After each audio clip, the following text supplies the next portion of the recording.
Not too long ago, we looked at bad WCW heel turns, but this time we're going to look at bad WWE heel turns. I wanted to get some input from you guys on this because there's turns I thought were okay while the rest of the internet didn't like them. Some I thought were horrible while everyone else thought they were brilliant. So I wanted to get the opinion of others for this video and try to see things from a different point of view.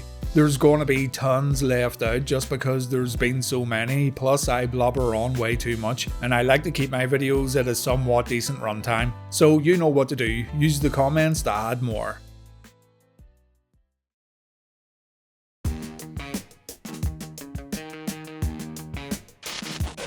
This one was brought up frequently, and after covering this heel turn on Reliving the War, I fully agree with what everyone's saying.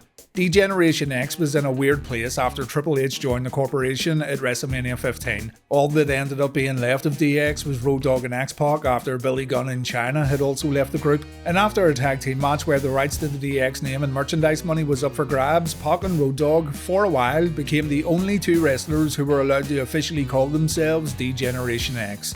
X-Pac and Road Dogg were still popular, but X-Pac's popularity rose even further when he started tagging up with the Big Red Machine, Kane. Kane had been abandoned by Paul Bearer, he was abandoned by The Undertaker. He tried to find family within the corporation, but this turned out to be a bad move. Kane had no one, and how the WWF made the Big Red Machine into a monster that you felt sympathy for was quite an accomplishment when you think about it. X-Pac had Kane's back though, and a friendship began between these two that fans really got into, mainly due to their interesting dynamic. You had the Big Red Machine, who was silent but dangerous, and you had the smaller X-Pac, who was a bit more boisterous and loud. Soon enough, the pair had some issues. X-Pac wanted to prove to everyone, including Kane, that he wasn't the weak link in the team, and he wanted to prove he didn't need Kane watching his back. Kane would still come to Pac's rescue even when Waltman flat out told him not to show up. And eventually, X-Pac decided to split away from Kane just so he could try to hang out with the big boys all on his own. The two were still friendly, but X-Pac felt the relationship was holding him back.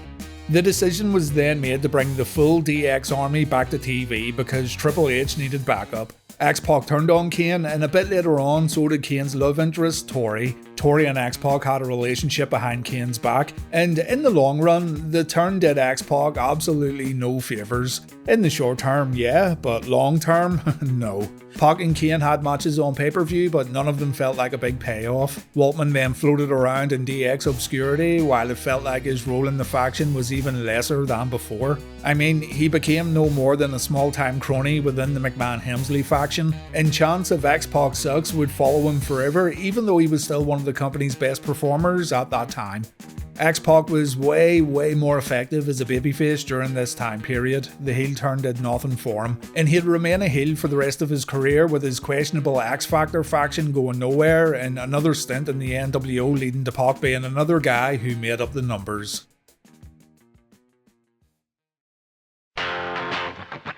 Self-high five. At one point in time, DDP was the quintessential company babyface. He had that natural progression from heel to babyface in WCW that you can't manufacture, but it was really Kevin Nash and Scott Hall who helped Dallas become a huge fan favourite in World Championship Wrestling.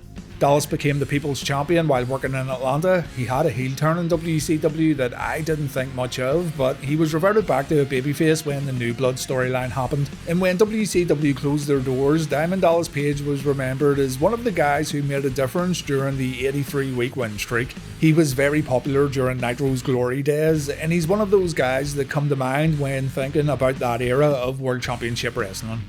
Page ends up joining the WWF after the buyout, maybe foolishly giving up guaranteed Turner money just to try and make a name for himself in a new company. And the geniuses at the WWF decided to make Dallas a stalker who was obsessed with The Undertaker's wife Sarah. It was bad. I don't need to harp on about Vince McMahon wanting to make WCW guys look second rate, but you're only hurting the company and the talent in question by doing stuff like this.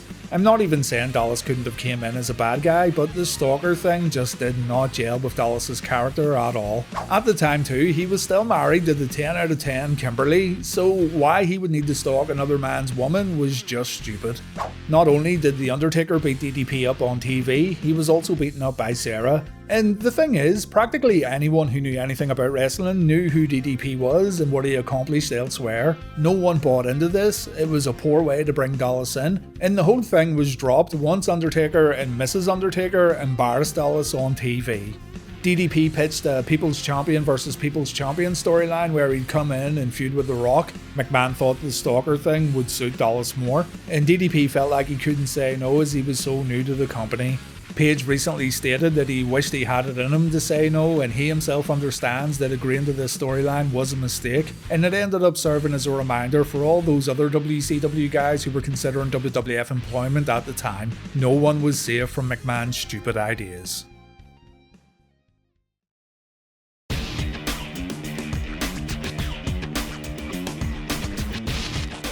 Steve Austin had to take time away from TV, and to write him off, a mystery man ran him down at Survivor Series 99. A whodunit mystery then begins as investigators were brought in to find the man behind the wheel, but even Columbo couldn't solve this one. While Austin was away from TV, the story was kind of forgotten about, only brought up again really when Stone Cold had a brief return at Backlash 2000. But later in the year, Commissioner Mick Foley wanted to solve the case once and for all, and it turned out to be Rikishi, a guy who was having a very good upper mid-card run in the WWF as a babyface. Rikishi was part of the extremely popular Too Cool stable, and it was Rikishi's teammate Scotty 2 Hotty who let it slip that Rikishi was in the building for Survivor Series without being booked in a match. As a matter of fact, he hadn't debuted yet, or returned yet, you know what I mean. Rikishi said he did it for The Rock, and his reasonings were, well, they were actually pretty sound. Rikishi and Rock were part of the same family, you know this, and Rikishi felt he needed to take Stone Cold out in order to give Rock an opportunity at superstardom. Guys like Buddy Rogers, Bob Backlund, Hulk Hogan and Steve Austin had always been pushed. He referred to these guys as the Great White Hope, while Samoan superstars from Rikishi and Rock's bloodline were always shoved to the side. It's actually not that bad, but I think others thought it was going to be someone else. It then got ridiculous when Triple H got involved in the angle, and Hunter revealed it was he who set up the whole thing at Survivor Series. Triple H was the mastermind behind it all, so you can hopefully see the irony here, another Samoan wrestler getting pushed to the side. What's so bad about this turn is that Rikishi was popular as a babyface. Fans went nuts for the stink face, and they got up and danced during Rikishi's post-match celebrations. In a way, the turn was similar to X-Pac's because there was way more value in keeping him as a babyface because fans wanted to cheer for the guy. A few months later, Rikishi would team up with a returning Haku, and after getting sidelined with an injury, the big man pretty much lost all momentum. The company tried to salvage something by turning him babyface again shortly after his return, but it just wasn't the same. In the end, the heel turn is mostly remembered as a meme now. I did it for The Rock. So between this line and Rikishi falling off Hell in a Cell, there's nothing remotely memorable about Rikishi turning to the dark side.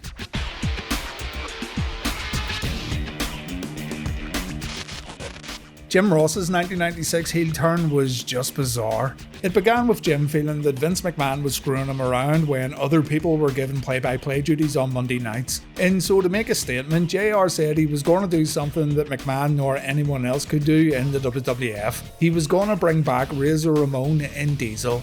This sounded preposterous, seeing as Scott Hall and Kevin Nash were doing big things in WCW as part of the New World Order group, but Ross promised everyone, including Vince McMahon, that Razor and Diesel were coming back to the WWF.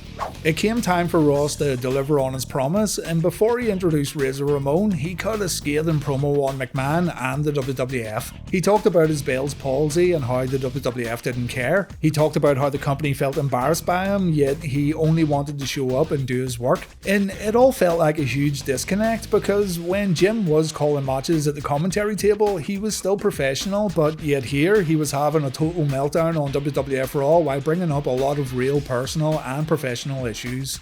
Things would get even worse when Ross didn't deliver on his promise, and instead he brought out a Razor Ramon lookalike, and soon afterwards a Diesel lookalike was also revealed.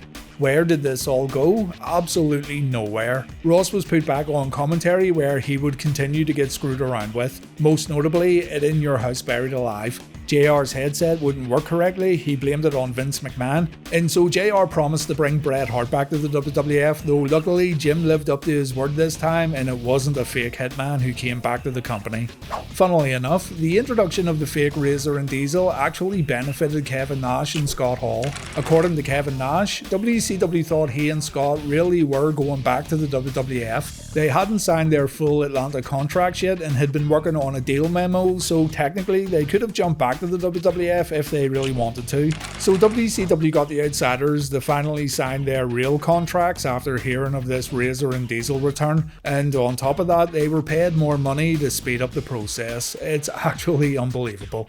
Did the WWF learn from this mistake? No, because they tried to turn Ross heel again when Steve Williams joined the company.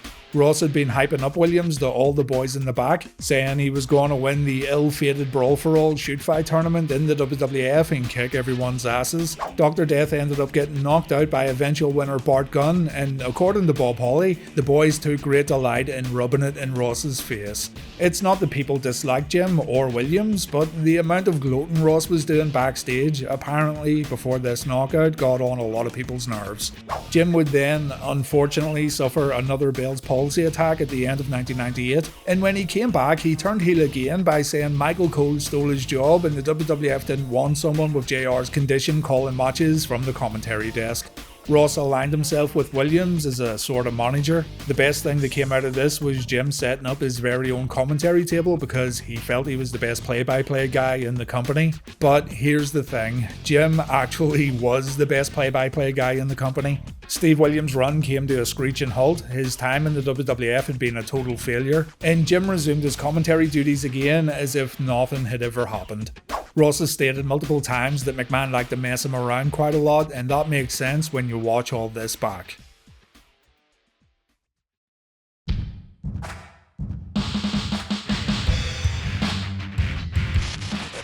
Eugene's one of those characters that a lot of people don't talk about, and the ones that do seem to have a very strong opinion on him. There's no middle ground when it comes to Eugene, and fans seem to feel very strongly about the gimmick one way or another.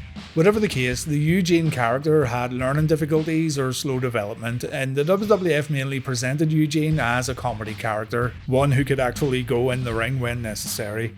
On the November 6, 2006 episode of Raw, Eugene and Hacksaw Jim Duggan lost the match against the Spirit Squad, and it looked like Eugene was trying to understand why his team lost. He would end up embracing Jim Duggan, all seemed okay, and then Eugene snapped and he went on a rampage.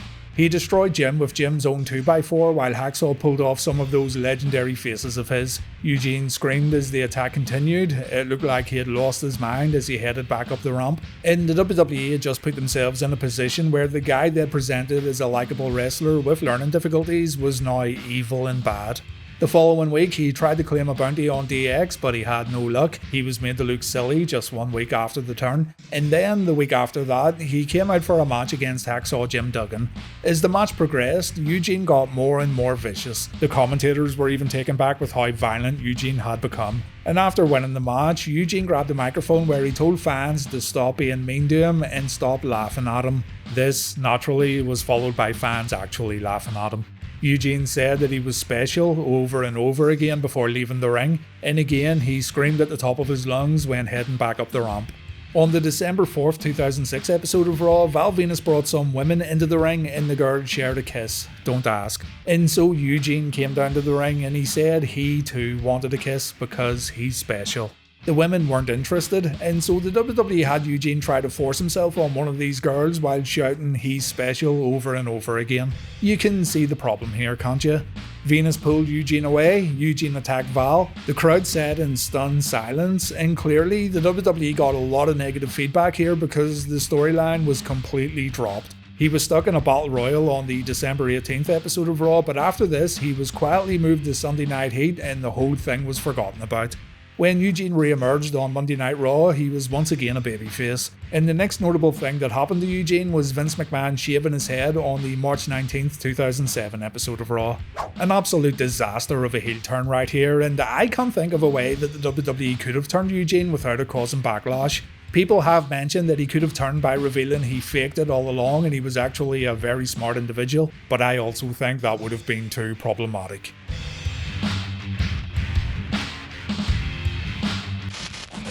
Many of you brought up Tatanka, and while I won't have a terrible lot to say about him, I do agree that his heel turn was extremely short-sighted and it effectively ruined his WWF run. Tatanka suspected that Lex Luger had sold out and joined the $1 Million Corporation. Fans were kept in the dark about this too, and there was a possibility that Lex actually did turn bad, but of course Luger denied it. A match was set up between Tatanka and Luger at SummerSlam 94, and it was revealed that Tatanka was actually the turncoat, and it was actually Tatanka who had sold out to Ted DiBiase. What made this one bad was the fact that Tatanka had been a reliable babyface up until this point, and while he certainly wasn't in any WWF title talks, he was still getting good reactions from the audience. And also, after the heel turn, Tatanka totally floundered in the WWF and he became just another member of the $1 Million Corporation. A faction that McMahon pushed pretty hard for a while, yet they left no lasting legacy on the company at all. There's rumours circulating about why Tatanka turned heel. He himself said that Barry Windham was supposed to arrive to the WWF and Windham would form a tag team with IRS to create a New Money Inc. This New Money Inc. would feud with Luger and Tatanka, but Windham got injured and the deal was off the table. The decision was then made to run with a Lex vs Tatanka storyline. Whether this is true or not, I don't know. I also read somewhere that McMahon booked this storyline as an analogy for his own steroid trial, showing how easily Mr. Made in America Lex Luger was framed was supposed to mirror how McMahon could also be easily framed, but again, take that with a pinch of salt. It does actually sound like something Vince would do though, and it's also kind of funny to think he had used someone as juiced up as Lex as a way to prove his innocence. Whatever the case, Tatanka didn't recover, and many people have stated that Lex should have been the one who turned heel. I do agree with this to a certain extent, but I would have kept an evil Lex Luger as far away as possible from the $1 Million Corporation.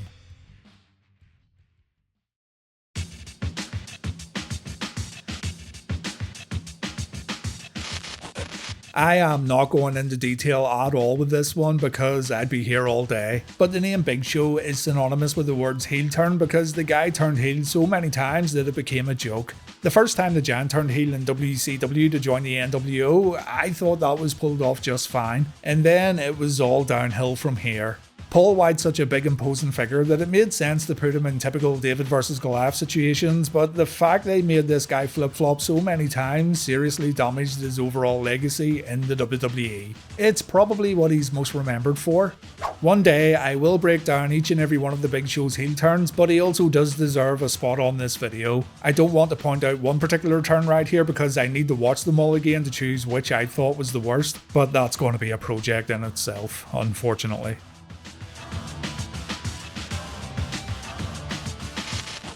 I thought the WWE initially pulled off Dean Ambrose's heel turn very well, but what followed was truly baffling. Really bad stuff here that even Moxley called out after leaving the company. The turn itself was good. Dean attacked his old Shield teammate Seth Rollins, and the manner in which he attacked him showed a different side to his character, as if he was unsure if he was actually doing the right thing and showing some hesitation as he went back to the dark side. Rollins played it well too. Seth kinda let Dean get his aggressions out on him and he tried to tell him it's okay while the beatdown happened. And that's because earlier in the evening, Roman Reigns announced to the world that his leukemia had returned, and the idea here was that Dean was probably overcome with emotions and he didn't know how to handle it. But the weeks progressed and things would get worse and worse. First of all, fans had to wait a total of 3 weeks before learning exactly why Dean did what he did. He teased an explanation, but he didn't say anything. And then, on the 12th of November 2018 episode of Raw, Dean said he's been the same guy he's always been. Seth Rollins was too self-absorbed to notice what was going on around him. So the explanation is, well, there is no explanation. The Shield made Dean weak, and that's it. Ambrose set fire to his Shield vest. He began a weird heel run where he didn't seem to know where his character was supposed to go. The WWE had a fantastic match lined up here when Dean would face Seth, and this should have been a huge deal for the company considering the history of the Shield. And although there was nothing necessarily wrong with the match they had at TLC 2018, it just didn't live up to expectations at all. It looked like there was supposed to be more to this, especially after Dean's first attack on Seth. There was an opportunity to tell a story that had a bit of nuance, and they could have even let this one build all the way to WrestleMania, but they dropped the ball.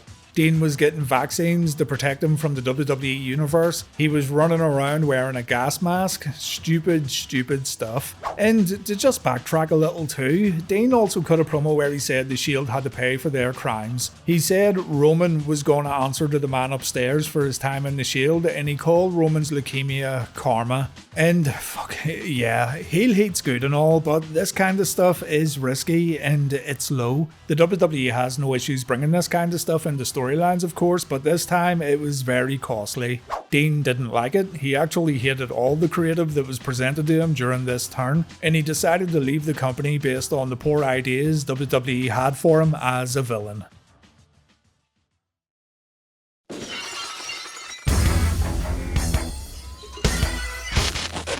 This one has people split, and I totally understand why. Two separate turns to look at here. The first one happened at Mania 17, and Austin himself said the turn was a mistake. Stone Cold went nose to nose with Vince McMahon throughout most of the Monday Night War, and this battle helped WWF turn the tide against WCW. Austin was a much loved WWF superstar and the most popular guy on the roster, so when Austin joined forces with Mr. McMahon after beating The Rock at Mania 17, fans were a little miffed. Austin felt he had to turn heel in order to shake his character up a bit, but fans continued to cheer for Stone Cold after the turn because he was just way too popular. Stone Cold would do some pretty evil things during this initial run, from beating up JR and even attacking Lita, but it didn't matter, fans still loved him. Austin then began incorporating some comedy into his character by becoming a little whiny, and he developed a strange infatuation with Vince McMahon. And this didn't help either because, as WCW fans knew, Steve Austin could be pretty funny when working as a bad guy. He and Kurt Angle went through great lengths to try and become McMahon's favourite, and this is where I feel the heel turn was actually good. Austin being a bad guy gave fans some brilliant comedy based promos, and so even though the turn itself was seen as a long term mistake, it still gave us some of Austin's best ever promo work. The invasion angle then began, and Vince wanted the old Stone Cold back. Vince didn't want the guy who was kissing up to him anymore, or the guy who was pushing Kurt Angle around like Kurt was an annoying little brother. After a little convincing, fans did indeed get the old babyface Stone Cold back for a brief period of time, but then Stone Cold turned again when he joined the Alliance. Stone Cold tried to revert back into being a true heel by bullying his Alliance teammates around, but there's a disconnect here because the Alliance were also seen as the bad guys. Austin was being pretty vicious when it came to disciplining the Alliance, but who really cared about these guys? One night after the invasion storyline ended, Stone Cold was turned back to a babyface, and he stayed a good guy right up until his final match. It's a tough one really, because here you've got a bad guy that fans still cheered for, so in that respect it didn't work. But you've also got a heel cutting some very funny promos, and I'm in the camp that absolutely loved Stone Cold's mic work during this time period, so I can see both sides of the argument.